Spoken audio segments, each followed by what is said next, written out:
के बने, यानी अंक बहुत सारे अंक मिलके जो एक जगह जो बनते हैं उसको नंबर बोलते हैं। जैसे मान ले आप, जैसे हम लिखे हैं 75 या 756, ये है क्या, तो इसको हम लोग डिजिट नहीं बोलेंगे, इसको हम लोग क्या बोलेंगे, नंबर्स बोलेंगे। क्यों नंबर्स बोल रहे हैं, क्योंकि यह बहुत सारे डिजिट से मिलके एक जगह बना हुआ। हाँ, डिजिट किसको बोलेंगे, जैसे अकेला हो, कौन डिजिट है जी, तो 7 है।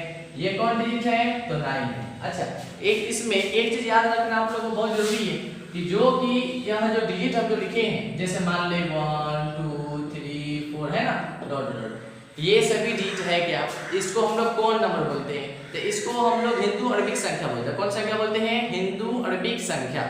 याद रहेगा, हिंदू अरबिक संख्या होता है। अच्छा, हिंदू अरबिक संख्या कितने नंबर से मिलकर बना है, ये सवाल है और बहुत कम लोगों को पता है, जो कि यह 10 नंबर मिलकर बना है। 10 संख्या से मिलके, 10 डिजिट मिलके हिंदू अरबी संख्या बना है। और वो 10 डिजिट 3 डिजिट है क्या, 0 1 2 3 4 5 6 7 8 9, ये टोटल आप काउंट कर ले तो 10 है। यही 10 डिजिट से मिलके पूरा नंबर बना है और यह नंबर को हम लोग हिंदू अरबी संख्या बोलते हैं। क्लियर। चलिए, तो अब हम आप लोगों को बता रहे थे नंबर्स। नंबर्स होता क्या, संख्या होता क्या। जैसे मान ले कोई दो आपको हम दे दे, जैसे मान ले x y, एक हम नंबर लिखे, सपोज कीजिए कि x y नंबर है।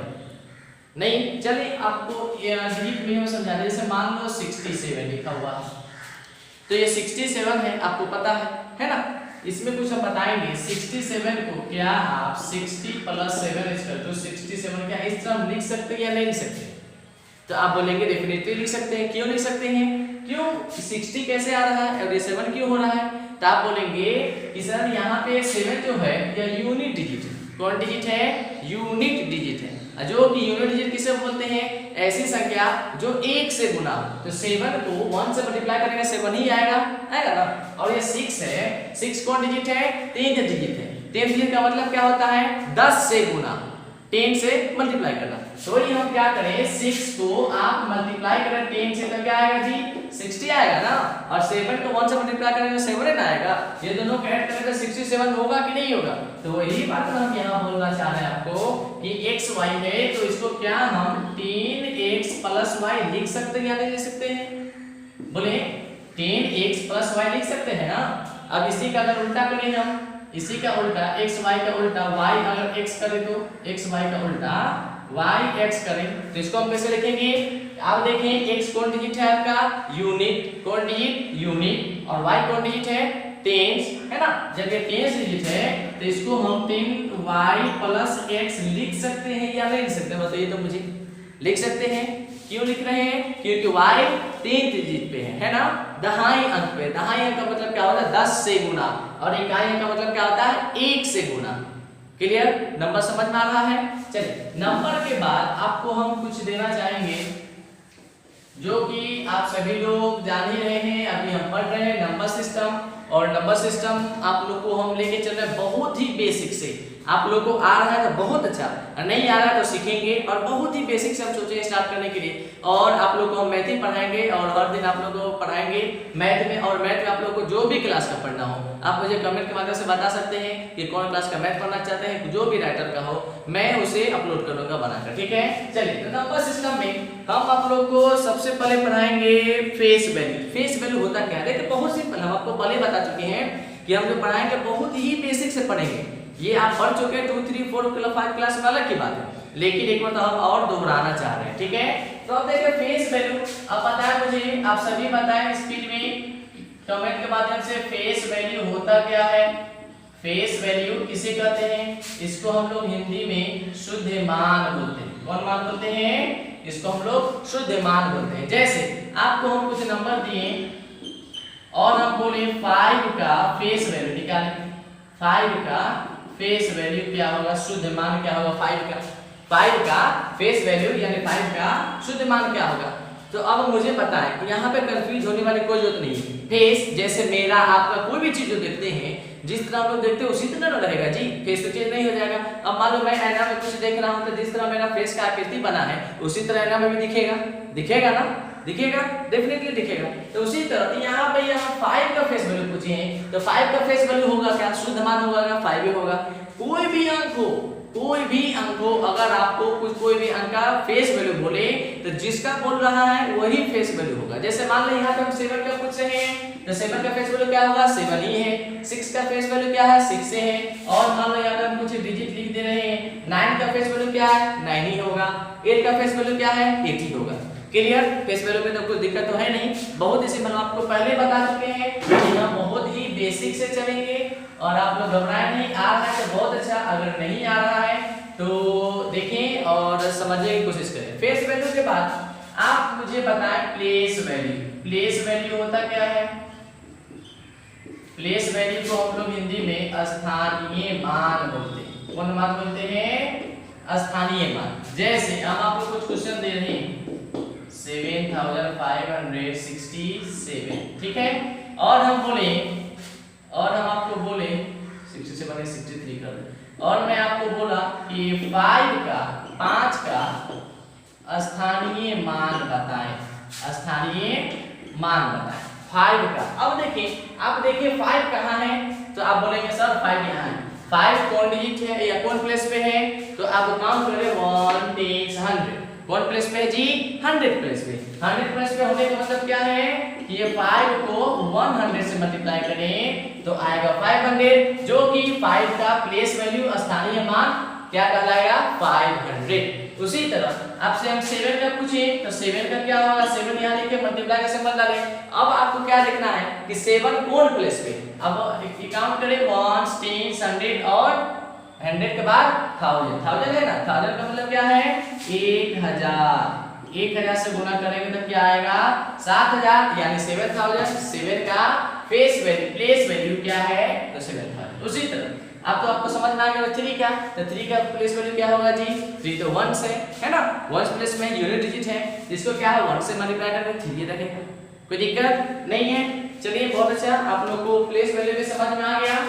हम आप लोगों को पहले बोले हैं, हम दोहरा रहे हैं, बहुत ही बेसिक से थोड़ा सा कंसेप्ट अगर नहीं भूल भी गए हैं तो थोड़ा ना थोड़ा भी जो भी भूले हैं सभी आप लोगों को क्लियर करेंगे, चाहे थोड़ा हो या बहुत हो। और आप लोग हम क्वेश्चन भी देंगे, आप लोगों को कमेंट के माध्यम से बताएं। चलिए उसके बाद हम लोग क्या पढ़ेंगे, अब हम थोड़ा सा बता रहे नेचुरल नंबर। सभी यानी बताएंगे नेचुरल नंबर होता क्या है। नेचुरल नंबर को हिंदी में प्राकृतिक संख्या बोलते हैं। कौन संख्या बोलते हैं?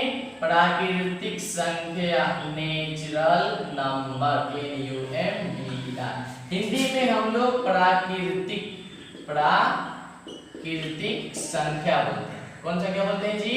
प्राकृतिक संख्या बोलते हैं। अब बता मुझे प्राकृतिक संख्या क्या है, नेचुरल नंबर क्या है? तो आप बोलेंगे बहुत सिंपल है, गिनने को हम लोग प्राकृतिक संख्या बोल सकते हैं। बहुत अच्छा, एकदम सही।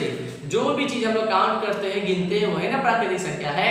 प्राकृतिक संख्या क्या है? तो प्राकृतिक संख्या 1 2 3 4 5 डॉट डॉट डॉट, ये कहां तक जाता है? इंफिनिट तक जाता है ना, अनंत। ये इंफिनिट का सिंबल है 1 2 3 4 5 डॉट डॉट डॉट, ये अनंत तक है। कहां पे स्टॉप हो रहा है ये अभी तक कोई सिद्ध नहीं हुआ है। आगे है तो अब देखिए यहाँ पे एक सवाल क्रिएट हो रहा है कि what is smallest natural number, यानी सबसे छोटी प्राकृतिक संख्या कौन है? तो छोटी किसे बोलते हैं? जहां से शुरू हो रहा है वो छोटी, और जहां पे अंत हो रहा है वो क्या है? बड़ी। तो अब देखिए शुरू कहां से हो रहा है? 1 से। शुरू कहां से हो रहा है?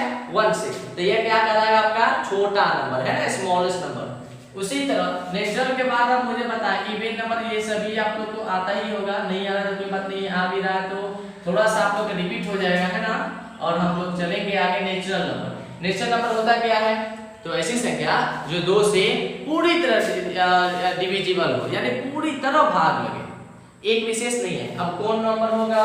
तो यानी इवेन नंबर में होगा 2 4 6 8 10 डॉट डॉट, इसी तरह जाता रहेगा, आगे की ओर बढ़ रहा है ना। तो अब यहाँ पे यह भी सवाल है कि इसमें इवेन नंबर में सबसे छोटा कौन? सबसे छोटा सम संख्या कौन है? तो सबसे छोटा सम संख्या यानी सबसे छोटा इवेन नंबर कौन होगा जी? तो वो कौन होगा? 2 होगा। कोई दिक्कत नहीं है। अब आपसे आप बोलेंगे कि सर यह अनंत कहां तक जा रहा है, यानी सबसे बड़ी कौन है? तो सबसे बड़ी पता नहीं है, यह भी आपका आप बोल सकते हैं इनफाइनाइट। कोई दिक्कत नहीं। उसी तरह आप मुझे बताएं ओड नंबर। ओड नंबर होता क्या है? ओड नंबर को हिंदी में हम लोग बोलते हैं विषम संख्या, और सम इवेन नंबर को हिंदी में बोलते हैं सम संख्या। है ना। विषम संख्या शॉर्टकट में लिखते हैं। विषम संख्या होता क्या है, तो ऐसी संख्या जो 2 से पूरी तरह विभाज्य ना हो। आप तो अपने भाषा में दूसरे शब्द ये बोल सकते हैं कि जो इवेन नंबर है वह ओड नंबर, जो इवेन नंबर को छोड़ के जो भी नंबर बचा हुआ सभी कौन नंबर है, ओड नंबर है। अब देखिए ना, क्या 1 इवेन नंबर है, नहीं, तो 1 कौन नंबर है, ओड नंबर है। 2 इवेन नंबर है तो 2 ओड नंबर नहीं है। 3 इवेन नंबर नहीं है तो 3 ओड नंबर है। यानी जो इवेन नंबर है वह ओड नंबर नहीं हो सकता, और जो ओड नंबर है वो इवेन नंबर नहीं हो सकता। क्लियर, समझ में आ रहा है। और इसमें आप लोगों को हम डिविजिबिलिटी का भी रूल्स बताएंगे, नेक्स्ट वीडियो में आएगा, जो कि वो बहुत ही जरूरी है विभाज्यता के नियम जानना। अगर विभाज्यता के नियम जान रहे हैं तो आप परसेंटेज क्वेश्चन को माइंड में सॉल्व कर लेंगे। आप लोग को रटना नहीं है, मैथ बहुत इजी है, आप लोग पढ़िए और हम आप लोग को बताएंगे और बहुत ही अच्छा लगेगा, इजी भी लगेगा। नंबर अभी आप लोग ओड नंबर के बाद अभी आप लोग को हम बताएंगे ये क्या बोलते हैं, इंटीजर्स, जो कि बहुत ही आप बोल सकते हैं इंटीजर्स 12वें चैप्टर बोल सकते हैं और बहुत ही अच्छा चैप्टर बोल सकते हैं। इसको हिंदी में पूर्णांक बोला जाता है। अब देखेंगे आप, इसमें होल नंबर हम नहीं बताए, अभी बताएंगे थोड़ी देर बाद, होल नंबर छूट गया। यहाँ पे देखें इंटीजर्स होता क्या है, तो आप इसका परिभाषा दे सकते हैं, ऐसी संख्या जो धनात्मक और ऋणात्मक दोनों हो। अभी तक देखिए नेचुरल नंबर हो, इवेन नंबर हो, ओड नंबर हो, होल नंबर जो भी हो, यह सभी पॉजिटिव नंबर है, नेगेटिव कोई नहीं है। तो नेगेटिव ये सभी में से कोई नहीं है। लेकिन अभी आप जो पढ़ रहे हैं इंटीजर्स, तो इंटीजर्स में आप यह समझें कि ऐसी संख्या जो धनात्मक और ऋणात्मक दोनों हो, यानी पॉजिटिव भी होगा और यह निगेटिव भी होगा, है ना। पॉजिटिव और निगेटिव का मतलब समझे। इंटीजर्स होता क्या है, एक हम नंबर लाइन हम ले रहे हैं, मान ली यह 0 है, तो इसका जो भी पैमाना लेंगे सभी का पैमाना सेम होना चाहिए। अब लेफ्ट साइड में हम जा रहे हैं तो यह -1, ये -2, राइट साइड में क्या है 1 2 3, ये आपको जहां तक जो तो वहां तक आप इसको ले जा सकते हैं। अब इसमें सवाल यह क्लियर हो रहा है कि 0 भी इंटीजर्स में आता है, तो हाँ 0 भी इंटीजर्स में आता है। और ये याद रखिए 0 पॉजिटिव निगेटिव कोई नंबर नहीं है, याद रखिएगा कभी भी। 0 कौन सा क्या है जी, धनात्मक है ऋणात्मक है, तो आप बोलेंगे 0 नहीं धनात्मक नहीं ऋणात्मक है, 0 धनात्मक ऋणात्मक कुछ नहीं है। हाँ, लेकिन अब देखिए यह इसमें कुछ ऋणात्मक भी है, निगेटिव भी है और कुछ पॉजिटिव भी है। तो इसमें निगेटिव और पॉजिटिव दोनों नंबर होते हैं, किसमें, इंटीजर्स में। अब इसमें सवाल ये है कि माइनस यहाँ है, और कुछ लोग क्या बताते हैं कि माइनस का मतलब होता है घटा दो और प्लस का मतलब होता है जोड़ दो। नहीं, ये नंबर नहीं, माइनस या प्लस डिजिट ही होता है, जो डिजिट है वही डिजिट निगेटिव और पॉजिटिव होता है। माइनस में से घटाना प्लस में से जोड़ना ये अलग की बात है, पढ़ाने का कोई तरीका नहीं। निगेटिव और पॉजिटिव नंबर्स ही होते हैं, याद रख लीजिएगा। जो भी नंबर्स है, नंबर 2 टाइप्स के हैं, निगेटिव और पॉजिटिव, लेकिन 0 निगेटिव पॉजिटिव कोई नंबर नहीं है। ये बढ़िया से याद कर लें, हम जो बोल रहे हैं इसको रोक के आप लोग लिख भी लें, नोट भी तैयार कर लें, इसको याद रखेंगे। उसके बाद से एक चीज छूट गया था, इसमें नेचुरल नंबर में होल नंबर छूट गया था, जो कि होल नंबर होता क्या है, इसको भी देख लेंगे। होल नंबर में ऐसी संख्या जो प्राकृतिक संख्या में 0 शामिल हो जाए, यानी इंक्लूडिंग नेचुरल नंबर, यानी नेचुरल नंबर में 0 का आप शामिल कर देंगे तो होल नंबर हो जाएगा। नहीं, हिंदी में बोलते हैं पूर्ण संख्या। पूर्ण मींस क्या, अब देखिए नेचुरल नंबर में यह पूर्ण संख्या तो नहीं है ना जी, 0 तो नहीं ना है, तो आधा अधूरा, लेकिन ये होल नंबर आके पूरा कर दिया। हिंदी में क्या, पूर्ण मींस क्या होता है, पूरा करना। तो वही यहाँ पे नेचुरल नंबर देखिए, जैसे 0 1 2 3 4 5 डॉट जाता रहेगा, ये भी इनफिनिट तक जाएगा। तो अब यहाँ होल नंबर को पूर्ण संख्या बोलते हैं, जो कि इसमें 0 मिल गया तो यह नंबर पूरा हो गया। अच्छा, इसमें एक सवाल यह भी क्रिएट हो रहा है कि क्या प्राकृतिक संख्या नेचुरल नंबर होल नंबर हो सकता है? तो हाँ, हो सकता है। क्यों नहीं हो सकता है? क्यों? क्योंकि देखिए नेचुरल नंबर में 1 से स्टार्ट होता है, जो कि होल नंबर में भी तो 1 है ना, लेकिन होल नंबर नेचुरल नंबर नहीं हो सकता। क्योंकि होल नंबर में 0 है और नेचुरल नंबर में 0 नहीं है। प्राकृतिक संख्या ये पूर्ण संख्या हो सकती है, लेकिन पूर्ण संख्या प्राकृतिक संख्या नहीं हो सकती। ये बढ़िया से याद रख लेंगे आप लोग, ठीक है, कोई दिक्कत नहीं है। चलिए, उसके बाद से हम आप लोग को थोड़ा सा और बताएंगे। आज आप लोग को आप ये समझे कि नंबर सिस्टम का हम परिचय ले रहे हैं। परिचय का मतलब यही समझिए कि इंट्रोडक्शन मिल रहा है। पहले कोई भी नंबर को पढ़ने से पहले उसकी नंबर के बारे में हम लोग को जानना बहुत ही जरूरी है। नंबर अगर आप लोग बढ़िया से जान रहे हैं, उसकी डिफिनेशन या उसका परिचय उसके बारे में अगर जान रहे हैं तो आसानी से उस चीज तक या वहां तक आप आसानी से पहुंच सकते हैं। अब मान लो जहां जाना है आपको जगह या उस व्यक्ति का नाम नहीं पता है तो उस जगह पे हम लोग बढ़िया से नहीं पहुंच सकते। उसी तरह इसके बारे में पहले जानना बहुत जरूरी है। इसके बाद आप देखिए प्राइम नंबर। क्या प्राइम नंबर? प्राइम नंबर होता क्या है? प्राइम नंबर को हिंदी में हम लोग क्या बोलते हैं? प्राइम नंबर को हिंदी में बोलते हैं अभाज्य संख्या। कौन संख्या? तो अभाज्य संख्या। अभाज्य संख्या होता क्या है? तो ऐसी संख्या जो एक और खुद से कटे, जो एक और खुद से कटे, इसके अलावा कोई भी अदर नंबर से नहीं कटे। ऐसी संख्या जो एक और खुद से कटे, इसके अलावा कोई अदर नंबर से नहीं कटे। यानी कटने का मतलब क्या? विभाज्य होना यानी डिविजिबल होना।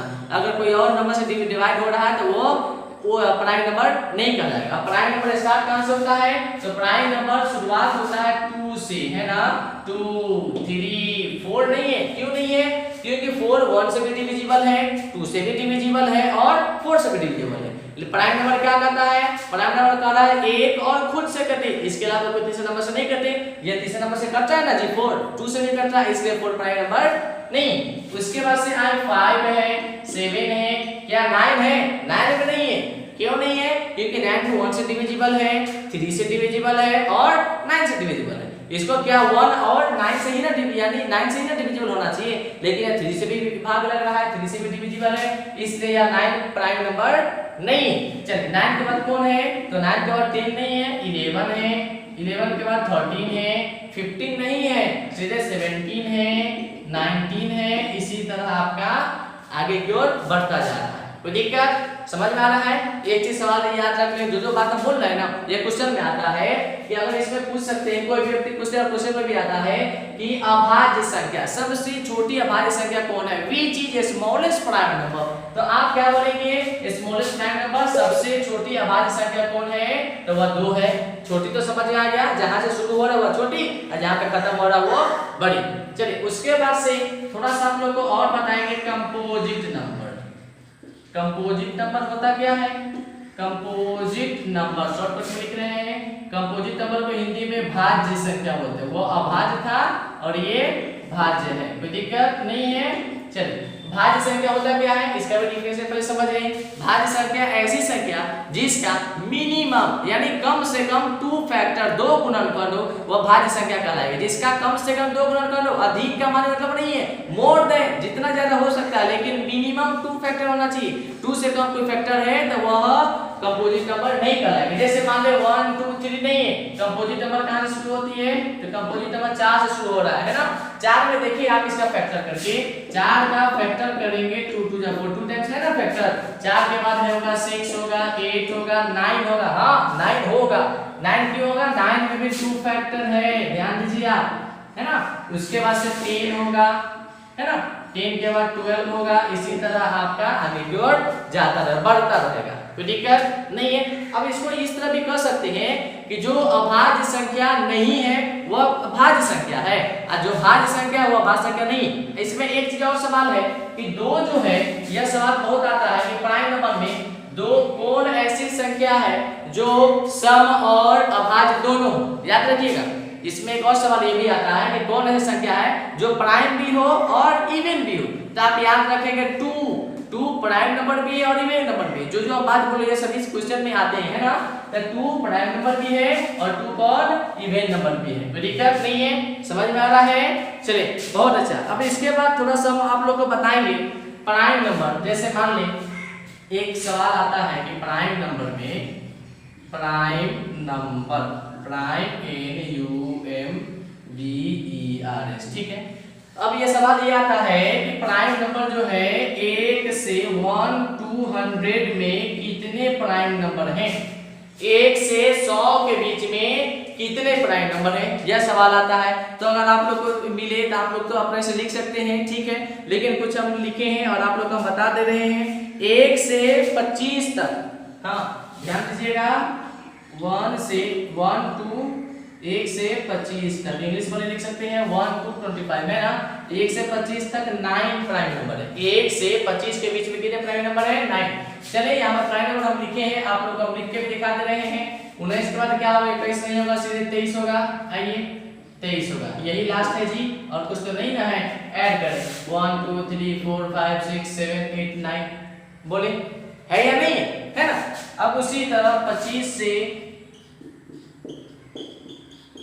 50 तक, 25 से 50 तक कितने प्राइम नंबर है, तो 25 से 50 तक 6 प्राइम नंबर है। कितने प्राइम नंबर है, 6। और 50 से 50 टू 100, 50 से 100 के बीच में कितने प्राइम नंबर है, तो 10 प्राइम नंबर है। अब आप बोल सकते हैं सभी को जोड़ के हम अलग अलग भाग में लिख दिए ताकि आपको याद हो जाए। कुछ क्वेश्चन आते हैं 1 से 25 के बीच में कितने प्राइम नंबर है, इस तरह का क्वेश्चन आता है ना, या 25 से 50 के बीच में कितने प्राइम नंबर है, या 50 से 100 के बीच में कितने प्राइम नंबर है, इस टाइप के क्वेश्चन आते हैं, इसलिए हम इसको सेपरेट करके बता रहे हैं। अब इसको आप ऐड कर सकते हैं, 10 9 19 में 6 ऐड करेंगे 25, यानी 1 से लेकर 100 के बीच में कुल टोटल 25 प्राइम नंबर्स है। कोई दिक्कत, क्लियर। चलिए आप लोग को यह बात तो समझ में आ ही गया होगा। अब उसके बाद हम आप लोग को थोड़ा सा बताना चाह रहे हैं को प्राइम होता क्या है। को प्राइम बताएं सभी, जो लोग को पता है डेफिनेशन लिखिए कमेंट बॉक्स में और बताएं मुझे। अगर आप लोग को अच्छा लग रहा है तो लाइक करें, शेयर करें और सब्सक्राइब भी करें। और आप लोग को इसी तरह आगे जो भी क्लास का स्टडी करना है तो मुझे कमेंट के माध्यम से बताएं और मैं कमेंट पढ़ के उस पे हम वीडियो बनाएंगे। अब आए को प्राइम नंबर। को प्राइम नंबर होता क्या है, को प्राइम को हिंदी में हम लोग अभाज्य संख्या बोलते हैं। कौन सा क्या बोलते हैं, अभाज्य संख्या बोलते हैं। अभाज्य संख्या होता क्या है, ऐसी संख्या जो जिसका HCF 1 है, यानी यहाँ पे तो प्राइम नंबर ही लेना दोनों का। अब जो भी संख्या लिए उसका HCF हमेशा 1 आए, वह कौन संख्या कहलाएगी, तो वह को प्राइम नंबर कहलाएगी। जैसे आप एक भाग दे के देख सकते हैं 8 और 15, जैसे 8 और 50, यह आपका कौन है, को प्राइम है। उसी तरह 3 5 4 5 है ना। इसी तरह और भी आपका नंबर है जो कि 3 4 या 4 5 या 5 6, ये इसको 3 4 कर दे और 5 6 कर दे, है ना, 3 4। उसी तरह 5 6, यह सभी को प्राइम है। अब कहेंगे सर को प्राइम कैसे है, तो हम आपको क्या बोले, ऐसी संख्या जो दो संख्या होना चाहिए और वो दोनों संख्या का HCF कितना आना चाहिए, 1 आना चाहिए, वह कौन संख्या कहलाएगी, सहअभाज्य संख्या कहलाएगी। जैसे 8 और 15 का आप निकालेंगे HCF, तो 8 ही कम 8 लगेगा, घटाएंगे तो 7 आएगा। इसको अब 8 को हम लोग क्या करते हैं, बीच में ले जाते हैं ना, इससे पता है सभी को। चलिए तो 7 1 7, 7 1 7 लगेगा, 8 में 7 घटाएंगे तो 1 आएगा, और ये 7 को हम लिख लेते हैं, 7 मतलब कट गया। देखिए इसका HCF क्या आ रहा है, HCF क्या आ रहा है, 1 आ रहा है। इसी तरह बहुत सारे नंबर हैं जिसको भाग देने पे, मौसा निकालने पे, HCF निकालने पे जिसका भी HCF 1 आए वह कौन नंबर कहलाएगा, तो सहअभाज्य संख्या कहलाएगा, को प्राइम नंबर कहलाएगा। कोई दिक्कत नहीं है। अब HCF का भी फुल फॉर्म अगर जो लोग को पता है तो बहुत अच्छा, नहीं पता तो यह भी देख लें। इसको बोलते हैं हाईएस्ट कॉमन फैक्टर। क्या बोलते हैं, HIE, हाईएस्ट है ना, कॉमन फैक्टर। LCM को क्या बोलते हैं, least common factor, least common factor, या इसको हम लोग लोवेस्ट कॉमन फैक्टर भी बोलते हैं। कोई दिक्कत नहीं है। चलिए इसके बाद थोड़ा सा हम आप लोग को एक और बात बताना रह गया, जो कि वो है रियल नंबर। रियल नंबर ऐसे बड़े-बड़े एग्जाम में तो पूछे नहीं जाते हैं, रियल नंबर तक उतना क्वेश्चन नहीं आता, लेकिन हाँ बचपन ये तो इसको बोल दिया गया है कि अब ये बच्चा का है, ये जूनियर क्लास में पढ़ाया जाता है। जूनियर क्लास में कहने का मतलब कि आप लोग 9 10 तक पढ़ेंगे, है ना, रियल नंबर 9 10 तक पढ़ेंगे। अभी क्या है, इसको संख्या पद्धति है, नंबर सिस्टम को हिंदी में हम लोग संख्या पद्धति बोलते हैं। क्या बोलते हैं, तो संख्या पद्धति बोलते हैं। दिक्कत नहीं है। चलिए एक चीज और देख लें आप लोग, रियल नंबर होता क्या है, रियल नंबर होता क्या है। रियल नंबर किसे कहते हैं, तो रियल नंबर को हिंदी में हम लोग बोलते हैं वास्तविक संख्या। कौन संख्या, वास्तविक संख्या। वास्तविक संख्या क्या है ये याद रखिएगा, थोड़ा सा जरूरी इंपॉर्टेंट इसमें बता रहे हैं। रेशनल और इरेशनल के योग को यानी जोड़ने पे कौन नंबर बन रहा है तो रियल नंबर। रेशनल और इरेशनल को हिंदी में कौन सा क्या बोलते हैं तो परिमेय और अपरिमेय। रियल नंबर याद रखिएगा रेशनल है ना, RATIONAL है ना, rational plus irrational, rational plus irrational. इसको हिंदी में क्या बोलते हैं परिमेय और अपरिमेय। क्या बोलेंगे हिंदी में तो इसको हिंदी में हम लोग बोलेंगे परिमेय और अपरिमेय। परिमेय और अपरिमेय अगर एक जगह आए या दोनों को हम लोग जोड़ दें तो यह कौन नंबर बनता है वास्तविक संख्या बनता है। हम आप लोगों को बताएंगे परिमेय नंबर होता क्या है, अपरिमेय नंबर होता क्या है, ये सभी पे वीडियो आएगा और ये सभी को प्रूव करेंगे। और आप लोग जो भी क्लास के बोले वो क्लास के हम सॉल्व करेंगे और आप लोग को बताएंगे। और आप लोग मुझे बताएं कि कौन क्लास का आप लोग पढ़ना चाह रहे हैं, कौन क्लास का मैं 7, 8, 9, 10 क्या है, कौन क्लास का पढ़ना चाह रहे हैं मुझे बताएं। चलिए एक चीज और, हम आप लोग को बहुत ही आप लोग क्वेश्चन देख के हंसेंगे कि सर क्या बच्चे और पढ़ाई करा रहे हैं। हम आपको पहले बताया है कि सभी चीज को हम एक मतलब रिवीजन करा देंगे, उसके बाद हम लोग आगे की बढ़ेंगे। चलिए डिसेंडिंग ऑर्डर आप कहेंगे जी यार तो बच्चों लोग पढ़ाइए। चलिए कोई बात नहीं है, डिसेंडिंग ऑर्डर होता क्या है ध्यान दीजिएगा। Descending order DESCENDING descending order. एक और होता है असेंडिंग ऑर्डर ASCEINDING है ना, असेंडिंग ऑर्डर। डिसेंडिंग ऑर्डर को हिंदी में घटते क्रम और असेंडिंग ऑर्डर को हिंदी में बढ़ते क्रम, या इसको आरोही और उसको अवरोही के नाम से भी जाना जाता है। डिसेंडिंग को बोलते हैं, आप इंग्लिश वाले बच्चे के लिए बहुत ही आसान हो जा रहा है। डिसेंडिंग घट रहा है, असेंडिंग बढ़ रहा है, सिंपल है। घटने के डिसेंडिंग घट रहा है, घटने में क्या होता है सबसे बड़ा घटता कैसे है जी, इसी तरह घटता है सबसे बड़ा फिर उससे छोटा फिर उससे छोटा फिर उससे छोटा फिर उससे छोटा, यह क्या हो रहा है घट रहा है।